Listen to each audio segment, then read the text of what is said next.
A concert on the occasion of the 250th anniversary of our Independence Day here at Scott Park on the island in the Fox River. 240th, what did I say? I did? I have 240th in front of me. On the occasion of the 240th anniversary of our Independence Day.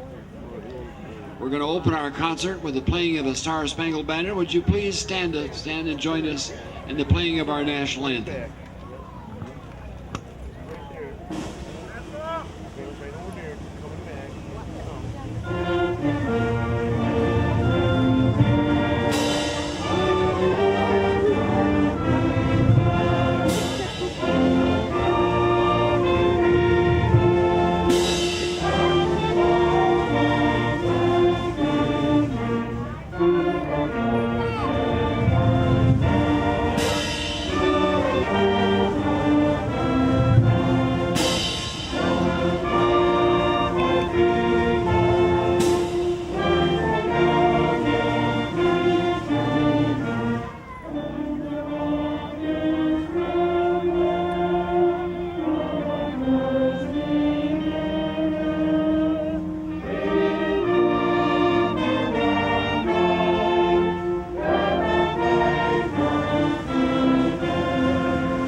Thank you. Before we begin our concert, I'd like to introduce to you Mr. David Burt, who is our director for this afternoon's concert. Mr. David Burt. And we also want to extend a thank you to Mary Rank, who is, we like to call her our Director Emeritus. Mary, would you stand and take a bow, please? She's standing. How do you, if you're standing up already, how do you take another stand up? You have to step up on a box, huh? Right. It was in 1889 that Sousa wrote the Washington Post March to promote an essay contest called the Two-Step.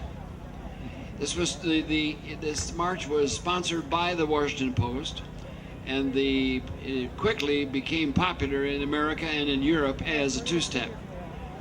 The Washington Post became the most popular tune in America and Europe, and critical response was overwhelming.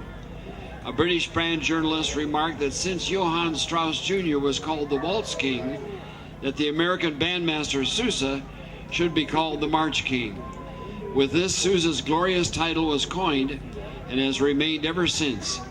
March enthusiasts have argued that the trio section and the moving phrases are among Sousa's most musical. Enjoy our opening piece this afternoon, the Washington Post March.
If you take a look at our situation right now, is there anything more American than a band concert in Scott Park on the island on Independence Day? I mean, here we are in a small town with a great band, a wonderful parade, all kinds of good eats off to your right, the boats going by in the river, and the band concert in the middle of the park. How wonderful, right? This is the perfect setting. A sometimes forgotten aspect of American military music is the marching song from the Revolutionary War. Simple but stirring, the tunes were based on various folk songs, bugle calls, and drum cadences of the times. Usually playing as a prelude to battle, the band more often than not was just a fife and drum. Days of Glory, although not derivative from any particular source, is an attempt to capture those heroic times through the musical style of the period. Days of Glory was given its first performance by the Baldwin Wallace College Symphony Band under the direction of Dr. Kenneth Snopp on January 11th of 1964. The occasion being the annual Ohio Musical Education Association meeting in Cincinnati. Enjoy your Omro Area Community Band with the Days of Glory.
Days of Glory.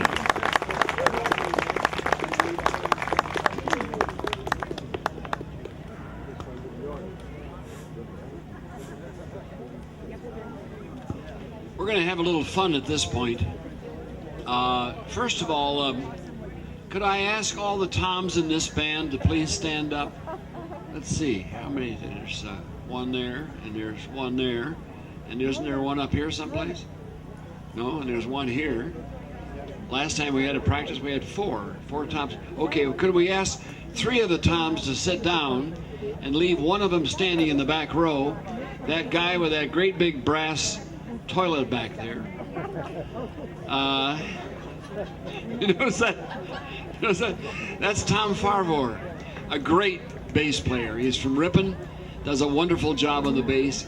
And since he does such a wonderful job on the bass, I asked him if he would put together a half a page of notes on our next pieces, because it's going to feature the bass.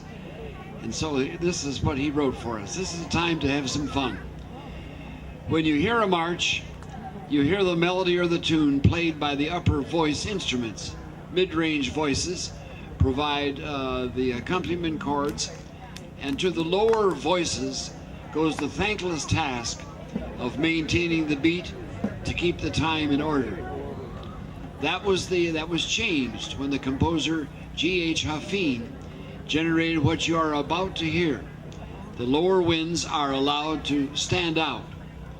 So sit back and partake of the maybe grammatically incorrectly titled, but nonetheless interesting, bassline training exercise entitled Them Basses by G.H. Huffine.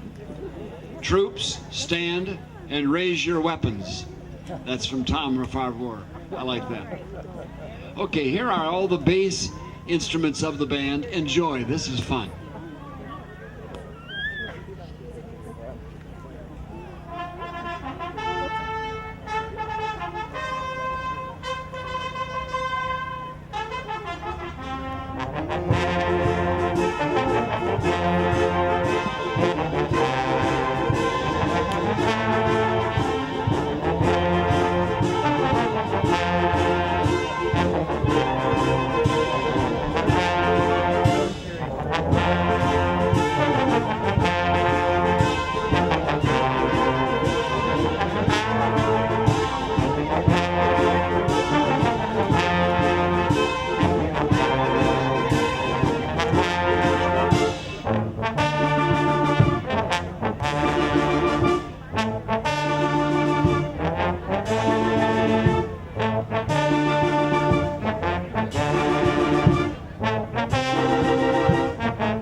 Wasn't that great? Them Basses, G.H. Huffine. Thank you, Tom. Appreciate your help on that. I mentioned that Tom put together the notes for that piece. We have notes here that are coming from a little bit of everybody. We have notes from the score. We have notes provided by Mary Rank, from Terry Hathaway, from the online sources. We have notes coming from a little bit of everywhere. So By the time we get all done, it's quite a mixture. But Tom gave us the notes for those, and thank you, Tom. We appreciate that. Our next piece is America the Beautiful. The poem America the Beautiful was written in 1894 by Catherine Lee Bates, and the hymn tune Materna was written by Samuel A. Ward in 1882. That being said, the poem and tune were only the first printed together in Clarence Barber's Fellowship of Hymns in 1910. This Claude T. Smith 1991 arrangement of America the Beautiful begins with a haunting, beautiful flute solo, which gradually builds to a triumphant and moving close. A fitting arrangement of one of the most admired and recognized patriotic tunes of our country. Please enjoy America the Beautiful.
beautiful. If I were to say to you that the next tune was composed by W.T. Purdy, arranged by Paul Yoder, composed in 1909, what is the name of the tune? Say it. Yeah, he's got the music in front of him, right. One more time. Composed by W.T. Purdy, arranged by Paul Yoder, composed in 1909. Who knows the name of that tune? Notice all the musicians up here saying I do. Anybody want to take a guess? I don't think we'll even introduce it. We'll just play it, see if you know it.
If I were to say the next tune was composed by W.T. Purdy, arranged by Paul Yoder, and composed in 1909, what is the name of the tune? Thank you. Good job. By the way, you clap real good.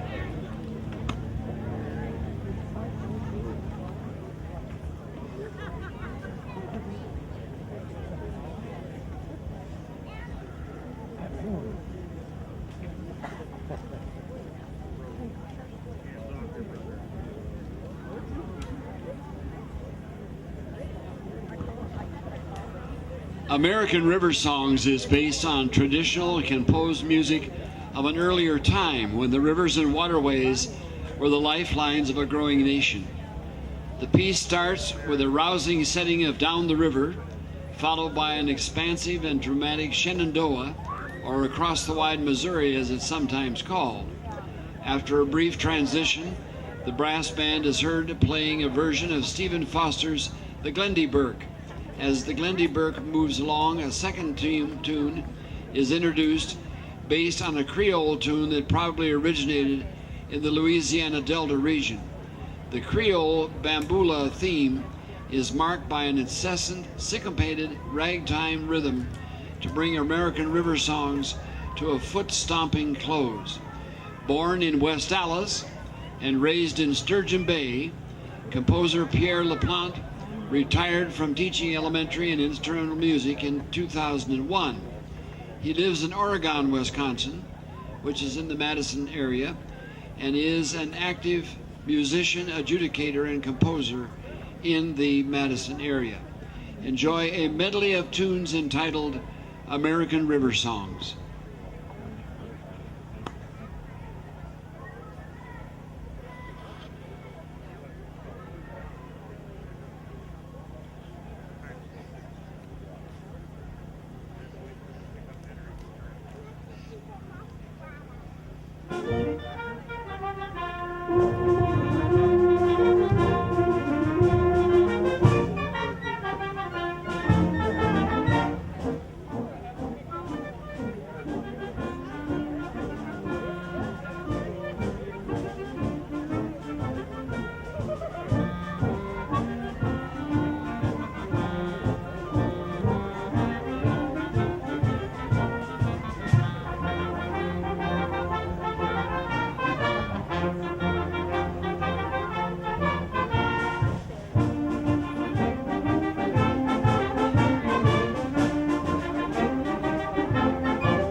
little medley entitled American River Songs.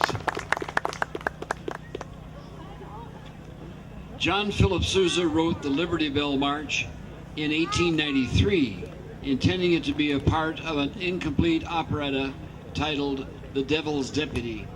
Sousa chose the present title after watching a spectacle in Chicago called America, in which an elaborate painting of the Liberty Bell was used as a backdrop. His decision was reinforced the next day when he received a letter from his wife. She told him their son had just marched in a parade in Philadelphia, honoring the return of the Liberty Bell, which had been on tour. Please enjoy Philip Sparks' arrangement of the Liberty Bell.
Bands usually have to hustle to find some kind of a bell to ring when they play that song. Very often they use a tire rim or a wheel rim, which does not sound quite the same. The bell that you're listening to back there that Mary is hitting is a fire bell from a fire hall. It's the real thing. And also you'd hear that used in sporting events, ringside in boxing matches. And that needs to be struck from the side like she was doing it. To hit that once more from the side real hard. Makes a good ring, right? That's on loan from the Oshkosh Area Community Band, so they'll probably notice that the next time they play the Liberty Bell. And it's in our box out here, right? Okay, this next song was composed by Claire Grundman. Claire Grundman lived between 1913 and 1996, a long life, and wrote many, many, many marches and tunes for bands. He wrote for films, for radio, for television, for Broadway musicals, but was most famous for the tunes that he wrote for bands. This piece here they're going to play now is entitled Kentucky 1800. It was written in 1954, and it's based on 3 traditional tunes reminiscent of the years when the pioneers were forging west. Enjoy Claire Grundman's Kentucky 1800, composed in 1954.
Claire Gruneman's Kentucky 1800.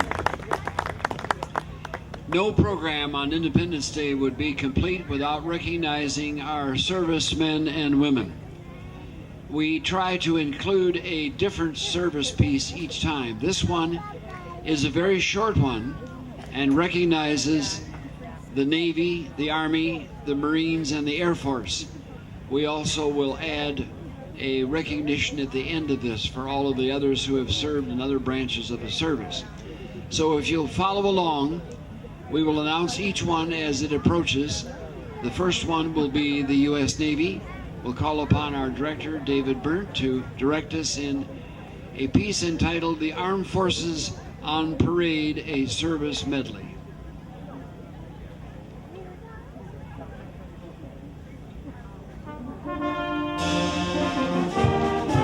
U.S. Navy.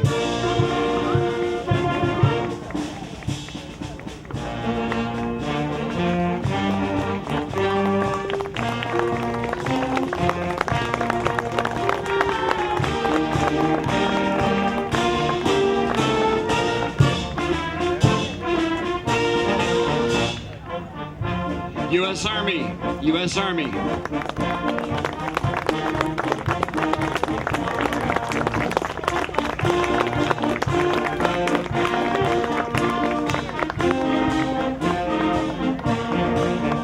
U.S. Marines, U.S. Marine Corps, U.S. Marine Corps.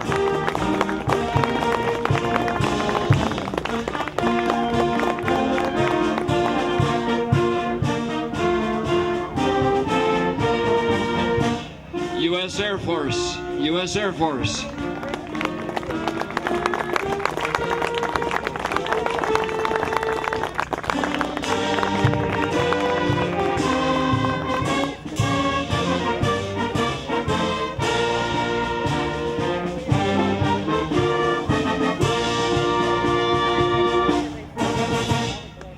I told you that would be kind of short.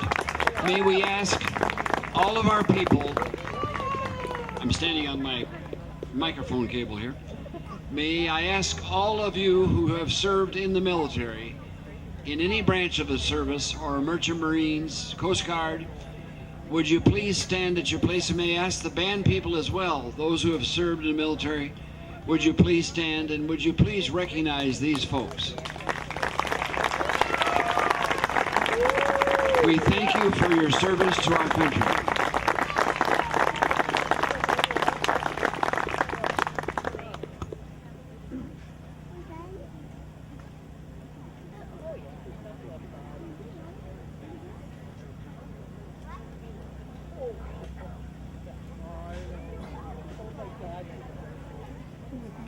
When you put together a concert, you try to include different kinds of music.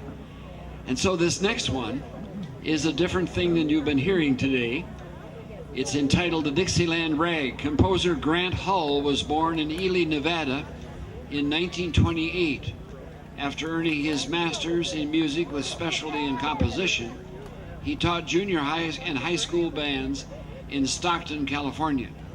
He composed music scores at the junior high and high school levels so his students and others could experience playing a broader spectrum of music. Hull retired from his teaching at the age of 54, yet continued composing and playing the clarinet and saxophone until his death last year at the age of 86. Dixieland Rag was published in 1974 by Wind Music of Orlando, California. It is a shining example of Hull's desire to bring different styles of music into the wind band repertory. Please enjoy Dixieland Rag by Grant Hull.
Dixieland Rag by Grant Hall.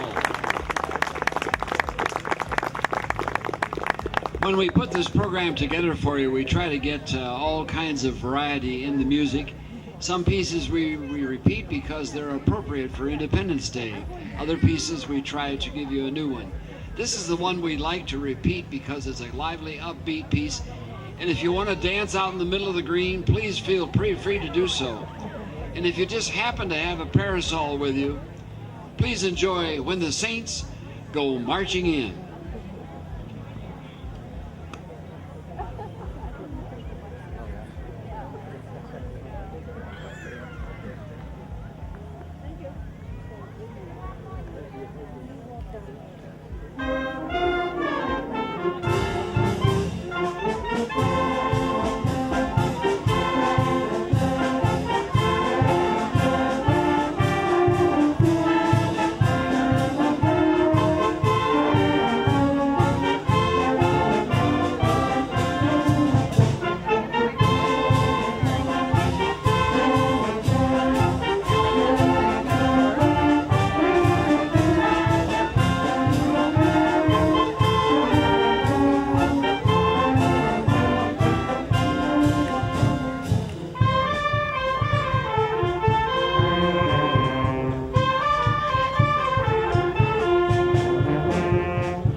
The Saints Go Marching In. We have a lot of people to thank for this concert here this afternoon. First of all, David Burnt, our director. We thank you so much, David, for taking over this band. To Mary Rank, our director emeritus. That's a new title, Mary. For helping to put it all together. Thank you, Mary. We want to thank the Omro School District for the rehearsal space. This band only comes together for 4 rehearsals and a concert. That's all. So this is the 5th time this band has been together. We want to thank all these people who have come from all over the area, from about 50 miles out in every direction, to be a part of this band. A big thank you to the band itself.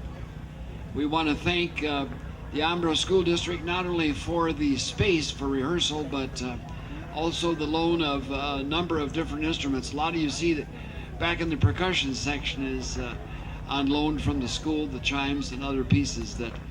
And we want to thank Charlie for bringing it over in his trailer, which is right over here at the side. Thank you so much, Charlie.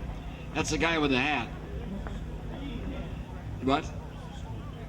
Yeah, right. And we want to thank Future Omro for the loan of the PA equipment. Thank you, Future Omro. We appreciate that. It would be kind of hard to scream out loud enough for you to hear us if we didn't have some kind of a PA system. And there's a generator running way out there on the point. And it's interesting because the bass section said, get that as far away as possible. You know, they can't play their basses with that thing running right behind their back. To close the program this afternoon, there is undoubtedly no other march that has aroused the patriotic spirit of America so much as John Philip Sousa's most famous work, which some even consider to be the greatest march of all time. When the march was premiered, it was not recognized as particularly special, but it gradually grew in the public esteem, and with the outbreak of the Spanish-American War, the United States needed such a patriotic music piece. Sousa later stated in a magazine article that if he had but 24 hours to live and could hear but one piece of music, he would choose this march. Several writers have said, and rightly so, that if Sousa had composed no other music but this, he would have achieved immortality. Finally, in 1987, President Ronald Reagan signed the statute that reads, "The composition by John Philip Sousa entitled The Stars and Stripes Forever is hereby designated as the National March of the United States of America." Ladies and gentlemen, the Stars and Stripes Forever.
Ladies and gentlemen, your Omro Area Community Band, directed by David Burnt.